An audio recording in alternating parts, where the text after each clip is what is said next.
Everybody, it's me, Megs, and I am back with a video. Yes, I'm on the floor again. We are starting over because I am in the new house. If you are familiar or have been on my channel for the past couple of weeks, I did buy a house. I moved out of my old apartment, so you can check out my old apartment tour, which will be in a card up here somewhere, and you can check out my full house tour because I'm in my house now. So a lot of you guys requested kind of like information about kind of like my home buying process, things that I did, the struggles, the ups and downs, because there were many stressful moments when it came to my home buying experience, girl. So I'm just here to share and talk about the things that I went through. I'm not a professional as far as like financial advising or kind of like real estate or anything like that, but I just want to come on here and talk to y'all about my experience and what I went through. So yes, I am in my office right now. There's no furniture in here still. I'm taking my time with, you know, buying furniture and getting the things that I want the first time. So that explains why stuff is gonna be looking empty for a couple of videos for a while, okay? I'm not about to be up here, you know, faking the funk. Okay, keeping it real. I noticed a lot in my house tour, people were like, where does she live? What area? I actually live in Southern California, and before I bought my house, I did live in Venice, California. If you did check out my vlog, so the famous Venice Beach, I live literally walking distance from the beach, and I lived in that apartment from what, 2011 until basically a month or so ago. So that was my very first apartment ever in life. I've been living on my own since I was about 22 because my dad, he got remarried to his wife, and the apartment that I lived in was owned by my dad's wife's father. So he rented out units in his building, and I was grateful enough to to get a get a unit up there. So it was an upstairs downstairs loft, so you can go ahead and check out that vlog. So I had a great experience renting. You know, the area was perfect. I had so much fun, you know, in that area. So after a while, I started to get a little cramped in there because I kept buying clothes and shoes, and the apartment didn't really have too much storage for the amount of things that I had. So I started to outgrow that apartment, and you know, I actually started to look for new places to live. Back in about 2014, I actually started looking at apartments, and I would always kind of go through this phase of like, oh, I want to move, oh, I don't want to move, because my rent was so cheap, y'all, in that apartment. And I also had that sense of comfort and security in that apartment because it was family. I knew that if I were to move out somewhere and something crazy were to happen with my money, that I would be kicked out of, like, you know, a regular renting situation versus, oh, I'm renting from family. If something goes wrong or emergency where my money ain't right, I'm not just going to be kicked out on the street. You know, they would work with me and things like that. So that was kind of like a thing that was definitely keeping me in the apartment because I felt so comfortable, and two, the rent was really cheap. So I would go back and forth with the phase of wanting to move, not wanting to move. So my first phase of wanting to move was in 2014. I decided to wait, and my dad did bring up, like, you're gonna eventually move, Megan. You need to just chill out, you know, save your money and figure out, you know, what you want to do. So the house thing was brought up in 2014 by my dad, but I really didn't take it serious because I was like, oh, I'm single, I'm never gonna buy a house, you know, it's so expensive, I can't do that. So then during 2015-16, I was working full-time, and I wanted to move again because I felt like, well, I'm comfortable right now. I have multiple sources of income. You know, I can move into an apartment that I really like, that is really cute. So I started searching again in like 2016 for apartments, and I had found one. I found a really cute newly renovated apartment. It was so cute. It had all like the everything that I ever wanted in a cute little apartment. It was 2 bedrooms, 2 baths, and I think the square footage was like 1,000 square feet, I think, and that was a lot larger than what the apartment that I was living in. I'm not sure what the square footage of the old apartment was, but it was, I don't think it was anything over 600 square feet, if I'm if I'm right. So that apartment that I had found that I was like really excited about, I told my family members, I was like, yes, I'm so excited about this, it's super cute. And the rent that the rent was at the apartment that I had found that was super cute, it was I think $19.99, and that was like the move-in rate, because you know they have those like fresh new apartments and they kind of have them a little lower than normal, and then they'll eventually go up probably like $600 in a year. And for me, $19.99 for 2 bedrooms was actually pretty decent for the Southern California, Los Angeles area, because everything else that I had looked at during that time when I was doing an apartment search, for 2 bedrooms, 2 baths, it was like $2,400, $2,600 for 2 bedrooms, 2 baths, and things like that. And the most that I looked was like $2,800 for a 2 bedroom, 2 bath apartment. So when I found that apartment, I was like really excited. But then my dad brought up to me again that, hey, you should wait and see what you can do as far as buying a house, because your mortgage would be way cheaper and you would own the house versus you paying rent and you're just throwing your money away. And 2, your expenses are going to go up and it's going to be harder for you to save money if you do want to eventually move and buy your own house on your own. So I definitely did listen to my father on that one. I was like, you know what, maybe he is right, because at the time I was working full-time. I was working full-time for 2 years, and so I was able to save a lot of money during that time. So I decided, okay, I'm gonna, you know, start putting my money away to get a house. So in 2016, that's kind of like when the whole journey as far as saving for me started. Of course, it was very difficult, but then again, it was kind of easy at the same time, because when I say it's kind of easy for me, I had a goal set, and so when I really want something, making it happen is somewhat easy because my mind is so set. Not as far as like easy, like, oh, I just got bread like that. No, I'm not talking about that. I'm talking about when my mind set, it's easy for me to stay focused and get what I want. So in order to save my money, what I did was, since I had multiple sources of income, like I said, I was working full-time for 2 years at a job, and I had my YouTube, and I had a few other things going on. So a lot of the extra money that I was getting, I was just saving. I didn't really have kind of like a strategic amount that I needed to save. All I knew was I'm just gonna start saving, because I didn't, at this time in 2016, I didn't contact anybody as far as like getting pre-qualified or anything. I didn't know how much money I needed to save. All I knew is like, let me just put this money away, because too, I put money away just in case for emergencies. Like, you just never know what's gonna happen. So I was already kind of used to like putting money away, but now I really felt like me putting money away had a purpose, because I wanted something really bad. So I was putting away the amount of extra money that I would have been paying in rent and utilities at the new apartment if I would have moved in. So that was how I was able to save money.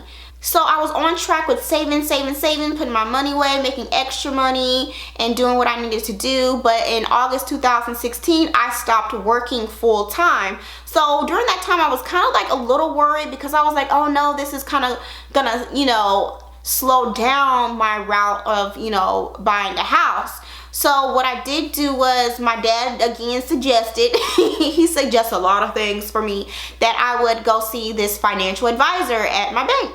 At my branch bank actually, and that really helped out tremendously, because it helped me put my finances in order, and it helped me figure out like what I needed to clean up, and it also helped me build my credit. In 2016, that was my first time getting a credit card. A credit card really helped build my credit like crazy. A lot of people have like misconceptions about credit cards, like, don't use this on credit and this, that, and that. No, you need a credit card to help build your credit, because what my issue was, I thought, oh, I have money in the bank, I'm fine. As long as I have money in the bank, I can get whatever I want. No, sis, if you don't have credit, what can you get? Pretty much not much. Things are a little more difficult. Credit is, you know, in my opinion, of greater value than cash. So I built my credit within probably a year. It started going up because the way I used my credit card. So for example, my credit card has a low limit on there. I'm not using my credit card to be buying bags and shoes. That's something that I have never done.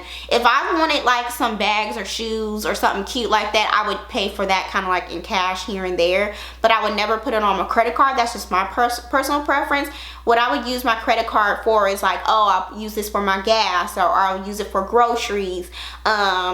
I would use it maybe to pay my cell phone bill one month, and I would use it for the month and stop at a certain amount and then pay it off in full that month. And me doing that really increased my credit. So getting a financial advisor really helps map out, you know, my finances, and being that I wasn't working full-time, I had to kind of like rearrange some things and figure like, okay, so what do we need to do now? So it helped me get everything in order.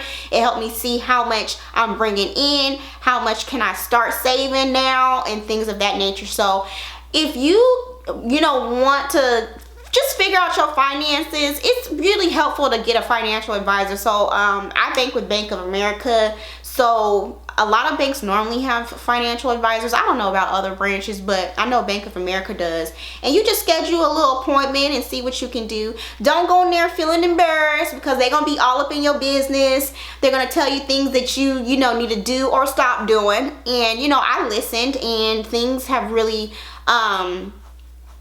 you know, turned around for me in a good way. So yeah, the financial advisor really helps me out, and it helped me kind of put things in perspective as far as what I needed to do to get where I needed to go. So highly suggest doing that, because that was pretty much my first steps into getting a house, because I was able to view all my bills and kind of like make a budget in order to put money away.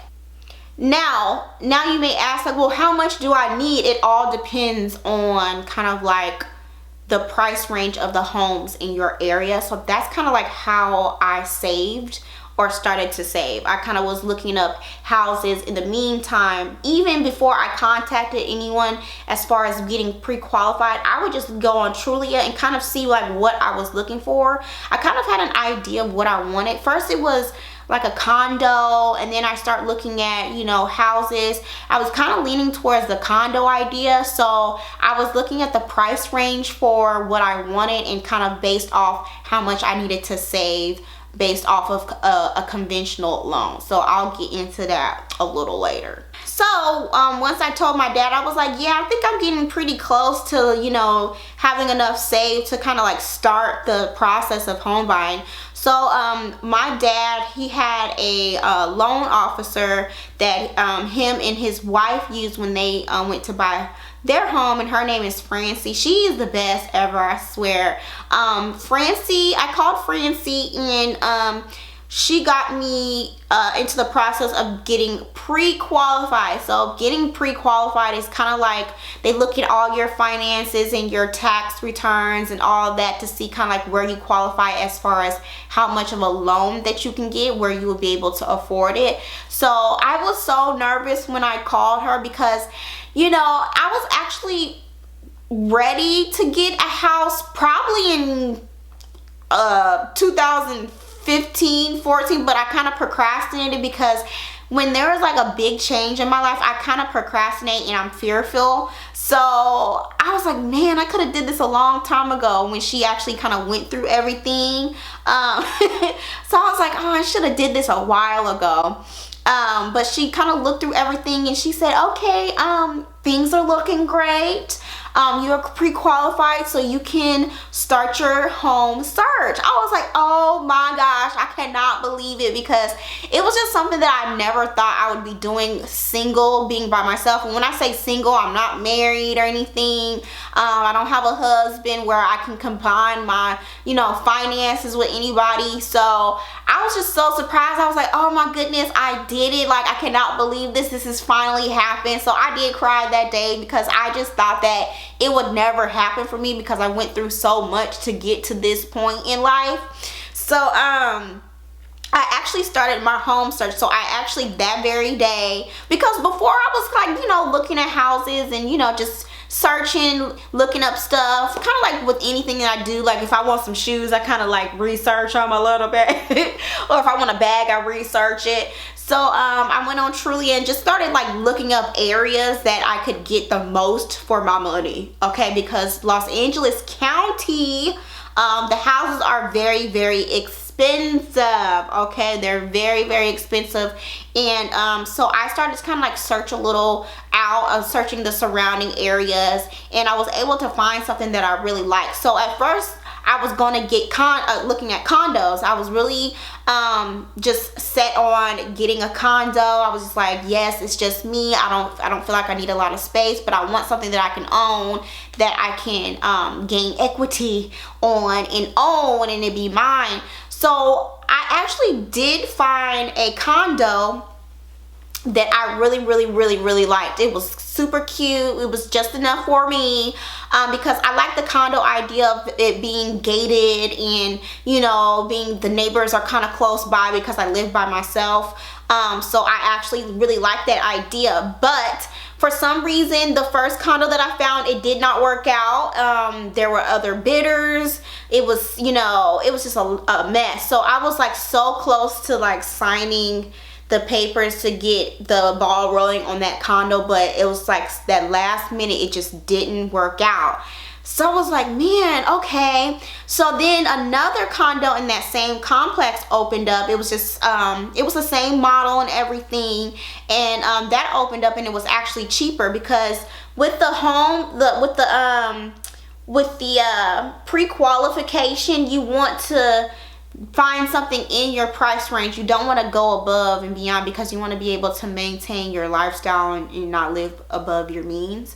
So the second condo I found was basically like the same condo, but it was a little cheaper, but it would have needed a few upgrades that I could have did myself, and I was fine with doing that, but because it was under my budget, like a lot under. So I was like, yes, that works for me.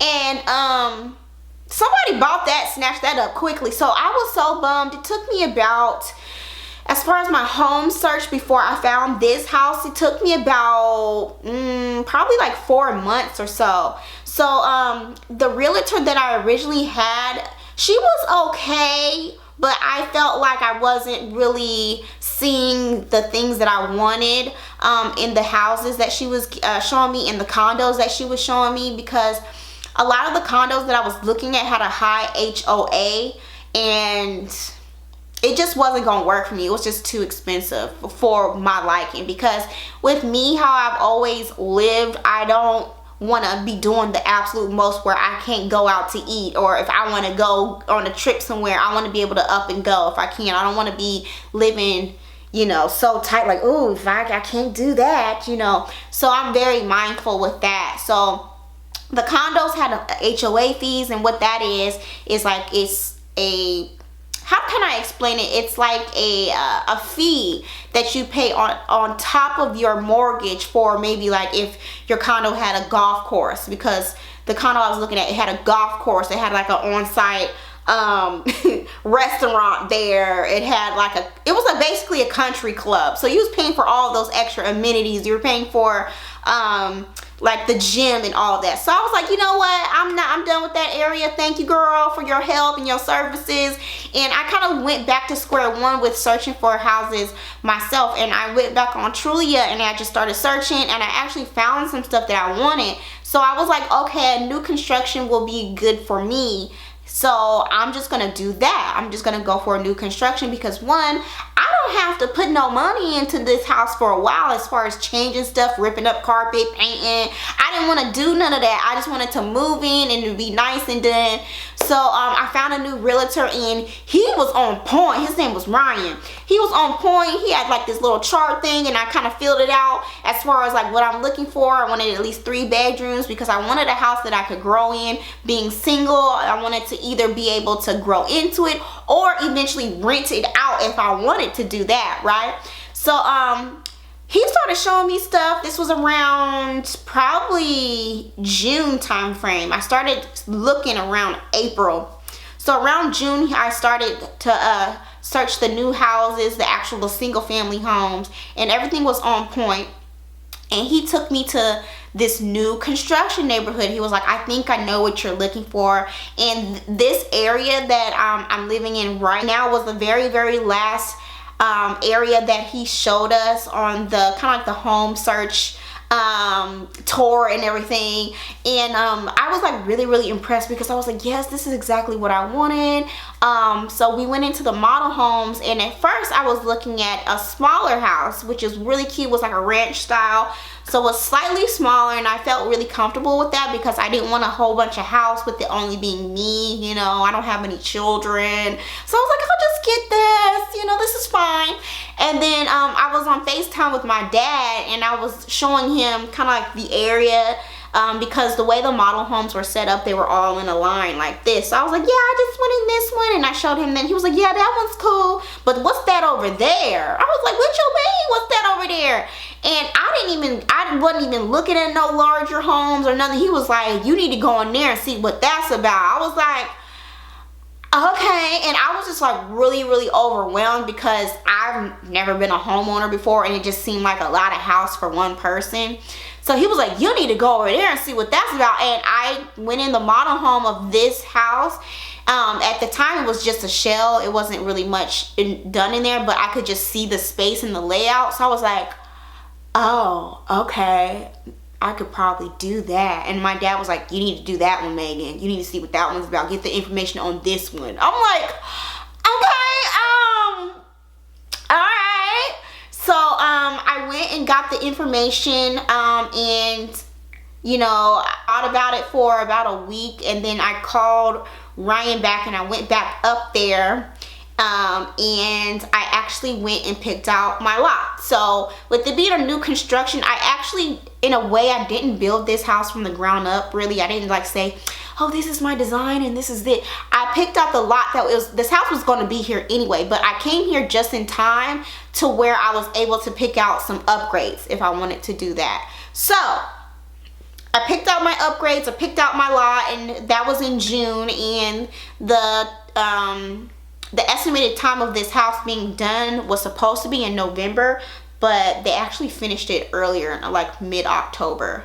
So as far as the process goes, my process was a little longer, because one, I was looking for other stuff, and two, once I actually did find this house, because I kind of scratched the idea of a condo, and I scratched the idea of living in a house that, you know, maybe had a previous owner to it, because I just didn't want to go in there and change stuff, because I was being overly picky when I was looking at the other houses. I was like, oh, I'm gonna change that. I was just nitpicking versus looking at the potential area. So with me doing a new construction, it just worked well for me. So my process was a lot longer, because I actually had to wait for this house to get done. So technically I could have been in this, moved a lot sooner, but I actually had to wait a couple of months for this house to be done and for me to get the upgrades put in. So I picked out, I didn't pick out I did pick out the wall color. My dad and his wife Karen, they helped me pick out the carpet. The carpet was an upgrade, girl. And all downstairs, that tiling was an upgrade.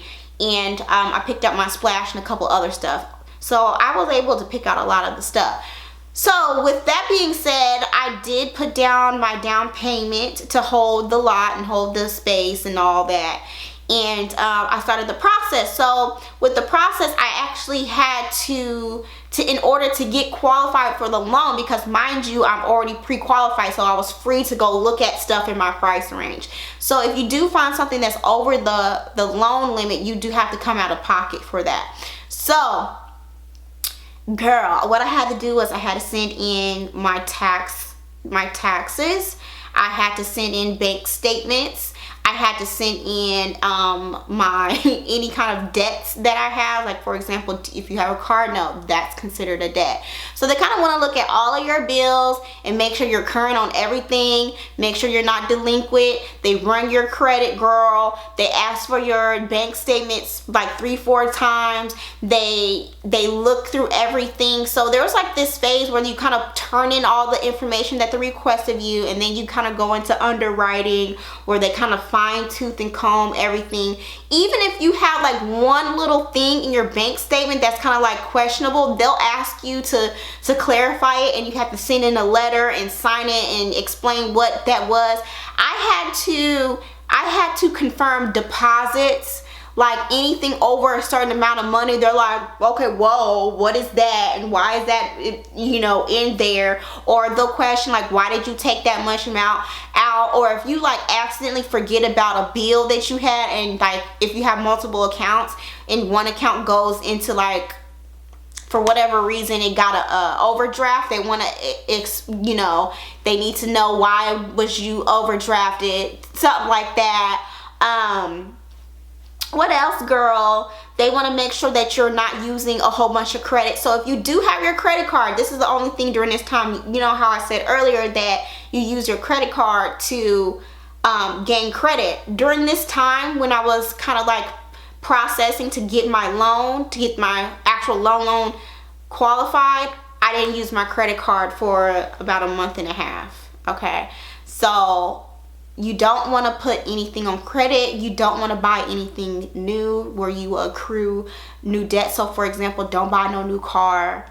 Don't do anything crazy. Don't buy up a whole bunch of furniture because you think you about to move. Like, oh, I need to get my furniture now. Because you won't be moving. Okay, so I have went through like an extensive, you know, process. So I went through underwriting, and then I went through escrow, and things got finalized, and I was just so happy. It was like very stressful because it was just a stressful thing, because after a while I would get like annoyed. I was like, why do they need this? Why do I have to do that? This, that, and the other. You know, it's just, it was pissing me off, and I had cried. Girl, I cried so many times because it was like so many things that I thought that was gonna like hinder me from moving. Because again, y'all, I did this by myself, girl, all by myself, and I was just stressed out because I was like, oh my gosh, I'm not gonna be able to do this. You know, how can I do this? Woo, I feel like I'm about to cry right now. Like, girl, you do not understand how hard it was, because I had to go do stuff. I had to rearrange some stuff. I had to pay some stuff off, girl. I had to do a lot, and it was a point where I was just so stressed out because the way I think, I was overthinking a lot versus just chilling out, just let God take care of it. I was just overthinking, but it all worked out. Francie is the best loan officer ever. She told me what to do, how to do it, what I need to do, who I need to call. And during this time too, I was still living in my apartment, and my car got broken into, and all the stuff in the glove got stolen. And knowing me, I would keep, you know, some personal information in that I should not have kept. So girl, if you go to the bank, take your bank receipts out of the car, because you never know if someone's gonna break in there. So I was really nervous about that because they took my registration information. I think someone homeless broke into my car and just took everything out of there that you normally wouldn't think to take if you're stealing. So my registration had a lot of personal information on there, and I know I had some bank receipts, so I had to go through the whole thing of like, you know, making sure that my credit is still okay, because I don't know if I had identity theft during that time. So it was very stressful, very stressful. I had to call my loan officer and let her know that my car was broken into and some sensitive information may have been taken out of my car. And you just have to report basically everything to your loan officer and things like that. But I will say I had a really good loan officer. She really held my hand from step to step throughout the whole process. So I couldn't have had a better loan officer, and I know a lot of people don't have that kind of help. And also Francie, she was the one that actually helped me pick out this house, because the 3-bedroom house that I was leaning towards and this house, they weren't that much difference in price. So she actually helped me figure out like, okay, what are your mortgage payments going to be if you choose this house or this house? And it really wasn't a difference. So I was like, okay, if I'm going to be basically paying the same amount of money in mortgage, I might as well get the larger house. So that's what I chose. So Francie was the bomb. She told me the day that I was qualified and I'm moving in and this is my house. And it all was history from there, girl. It was just so crazy because I was like, oh my gosh, I never thought that I I'll be able to do this by myself. Like, I felt so accomplished and proud of myself, and you know, I was just really overwhelmed. I have been stressed out for like since I think I had got pre-qualified in April, and my journey ended in October. So it was months and months of stress to where I didn't feel like recording. I didn't feel like going nowhere. I was just, you know, emotionally eating donuts and stuff, girl. So long story short, you know, if you want to buy a house, you can do it. You can figure out a way to do it, because a lot of people, they want you to buy your house. As far as when I say a lot of people, their loan officer, they want to give you the house. They want to have you move in and things like that. They want to help you, basically. So you just kind of have to have a lot of discipline into like really staying focused as far as when you want to get your house and staying on track with, you know, bills and payments and paying stuff off and being up to date with stuff and having good credit. I think having good credit is probably one of the most important things. So if you don't have the best credit, contact a financial advisor and see what you have on your credit in order to clean it up, in order to move into the house that you want. So you can do it single, you can do it married, you can do it with whoever. If you want to be a homeowner, be a homeowner. You don't have to do it, you know, the same way everybody does it, you know. So don't feel bad if, you know, you know, some people like to want to feel bad about, oh, I can't do this because I have this or I have that. You never know, girl. Just go in there and see what you can do. See if you can get pre-qualified. And if you don't get pre-qualified, you can always work towards getting pre-qualified. It's always a way to do something, okay? That's how I look at it. It's always a way. It might take you a little longer, but you will get there. That's how I look at it. So especially in like social media world, like a lot of people like to put time limits on things, and you know, oh, if you're not doing this, then you're not X, Y, and Z. Don't pay attention to social media and all that stupid stuff, because it's just stupid. It's not real life. Do stuff at your pace. Do stuff how you need to do it, and do stuff your way. Okay? So, yeah, girl, I will put down in the description kind of like the steps that I did in order to get my house and things of that nature. I know this was a long-winded video. So it was fun chatting with y'all. So I don't think there's anything else that I need to cover other than now that I'm in the house. That was the most important thing, is to get in the house. Worry about the other stuff later. You know, some people are like, oh, I'm not gonna be able to get this and get that when I'm moving. Girl, it don't matter. Get in the house, because owning a house, you have so many additional benefits that you'll get cuts on, like your taxes. You'll earn equity. This money is gonna be, this house is gonna start making money for you, because the value of the house in real estate, the house goes up over time, up and up and up. And so you're actually making money back. So that's a whole different video. So yes, I'm gonna take my time and furnish this house how I want it furnished the first time. I'm not gonna get anything just to get anything just to say it's decorated. I'm definitely taking my time out and budgeting to get the things that I really want, that will last a long time, that are great quality. So if you're gonna see an empty house, some empty space, some echoes for a while. So yeah, y'all, if you guys do have any questions, feel free to ask me. Hopefully this video wasn't all over the place. I'm sure it was, but feel free to ask me any questions that you might have, and request any follow-up videos that I may have been discussed in this video. I can talk about further. All right, y'all, so I'll see y'all later, and thank you so much for watching.